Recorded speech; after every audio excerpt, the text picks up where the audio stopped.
Друзья, доброе утро! Прямо сейчас я расскажу вам о самых заметных спортивных событиях за последние несколько дней. Союз европейских футбольных ассоциаций УЕФА всерьез задумался о проведении всех матчей чемпионата Европы по футболу 2020 года в России. Турнир не состоялся в этом году из-за пандемии, мы все это прекрасно знаем и помним, поэтому перенесен на следующий. Организация рассматривает такой вариант из-за ухудшения ситуации с распространением коронавируса. Устроить турнир в нескольких странах сейчас проблематично, поэтому организаторы раздумывают над проведением игр в одной стране, и основной кандидат — это Россия. По мнению организации, после чемпионата мира в 2018 году в этой стране есть вся необходимая для этого инфраструктура. В европейском футболе сейчас очень плотный график, и матчи Лиги чемпионов мы можем наблюдать буквально каждую неделю. Состоялся третий тур группового этапа, и о самых заметных матчах я прямо сейчас расскажу.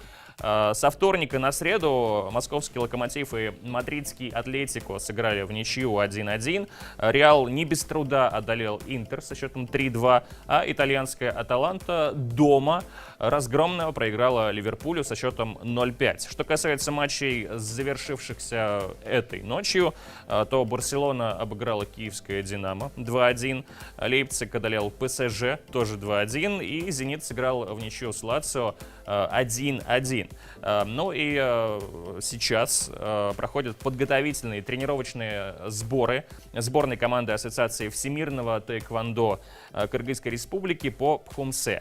Наша команда сейчас активно готовится к предстоящим онлайн-турнирам, в частности, к чемпионату мира по тэквондо в разделе Пхумсе, статусе G2, который пройдет с середины ноября по декабрь 2020 года.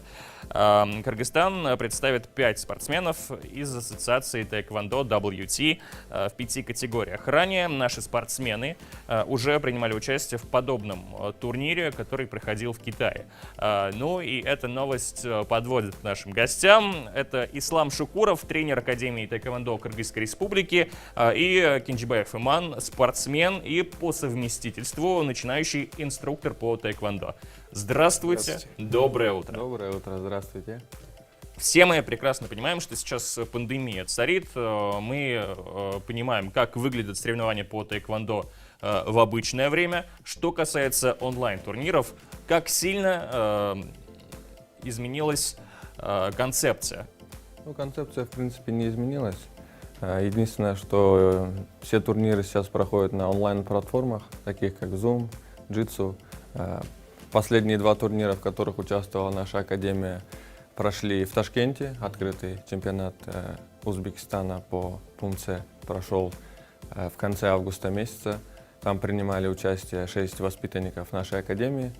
Из них наши ребята завоевали 2 золотые медали, 2 серебряные и 2 бронзовые медали. Также в конце августа прошел онлайн-чемпионат Индии по формальному комплексу Пумце и разбиванию предметов КЮПА. Также в нем приняли участие наши воспитанники нашей академии, благодаря усилиям нашего президента Тохтурбаева Байдулы Фатулаевича. Он наводит у нас международные контакты, и мы часто участвуем в таких различных онлайн-соревнованиях. И также планируем в конце, может быть, ноября, в середине провести свой турнир, онлайн-турнир, именно среди воспитанников нашей академии, среди наших тренеров, инструкторов. Вот. Сейчас идет подготовка к этому турниру, дети готовятся. Ну, надеюсь, что если все будет нормально, он пройдет успешно. Расскажите, как это происходит. То есть перед вами ставится камера, и вы показываете какие-то упражнения? Да. Перед нами спортсмен становится перед камерой и показывает формальный комплекс Пумце. И все это в режиме онлайн? Все это в режиме онлайн. Также присутствует комиссия, которая оценивает мастерство и степень исполнения. И в итоге выставляет оценки, и призовые места распределяются. Ну и, Иман, вам как спортсмену легче все-таки выступать перед живой публикой, перед живыми судьями, или лучше вот так вот перед камерой, меньше волнения и так далее? Ну, я уже выступаю достаточно много.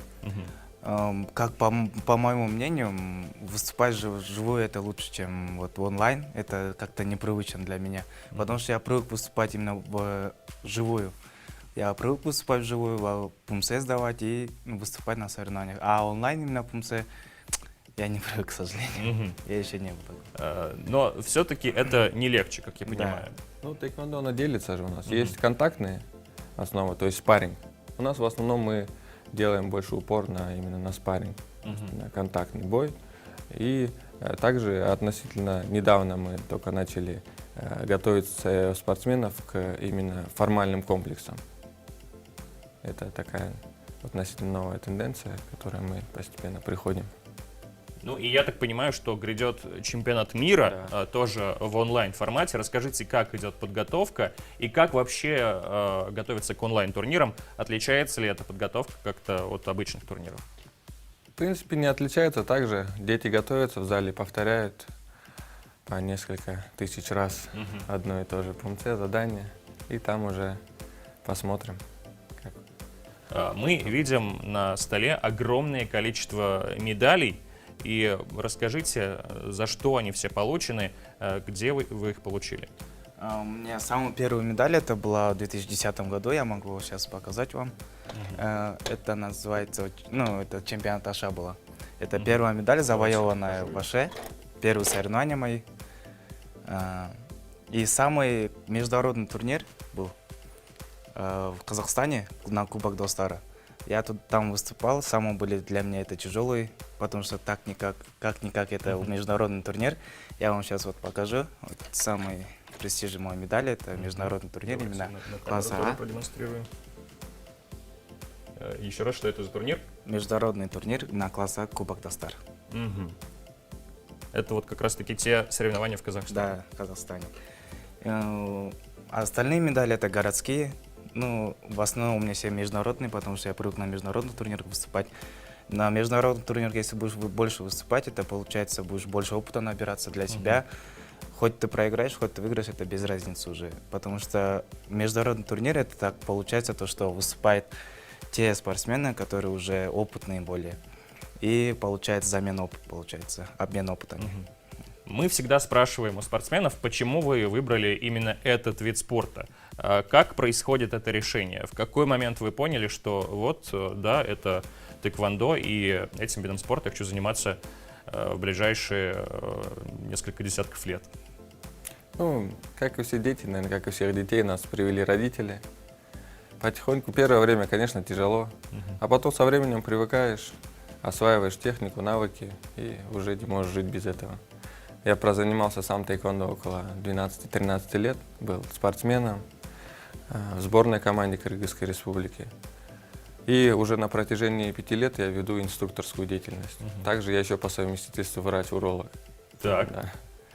Ну и, кстати говоря, мало кто знает, но ислам во время пандемии также помогал врачам бороться с этим недугом, и мы говорим спасибо вам большое за это.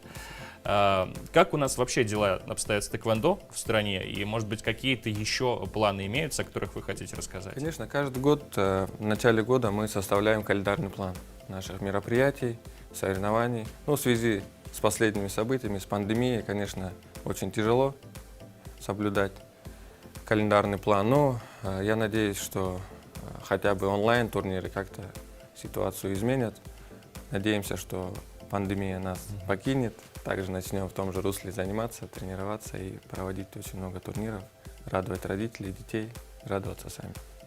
Ну и забегая вперед, я скажу нашим зрителям, что сейчас наши гости совсем скоро продемонстрируют свою технику, и прежде чем они это сделают, хочется спросить, наверняка сейчас многие родители заинтересовались этим видом спорта и думают, с какого возраста лучше всего отдавать своих детей.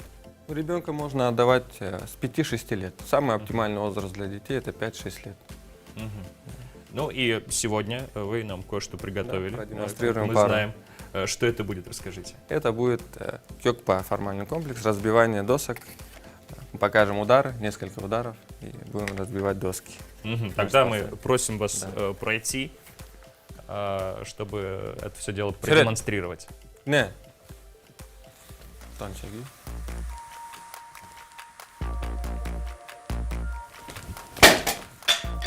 Так.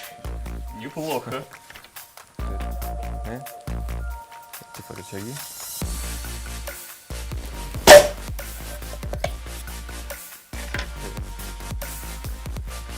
Так, это. Ну, слава богу, Хотели что сказать. оборудование не пострадало. И спасибо вам большое. Спасибо Это вам. действительно очень и очень впечатляет. Мы желаем вам успешного продолжения всех турниров, успехов в онлайн-турнирах, которые грядут. Ну и личных успехов, наград личных в том числе по тэквондо. Спасибо вам Спасибо большое. большое. Надеюсь, что встретимся еще, и вы придете к нам с новыми победами. Но у нас в гостях были тренер Академии тэквондо Кыргызской Республики Ислам Шукуров и спортсмены по совместительству начинающий инструктор по тэквондо Иман Кинджибаев. Друзья, будьте здесь, мы скоро вернемся.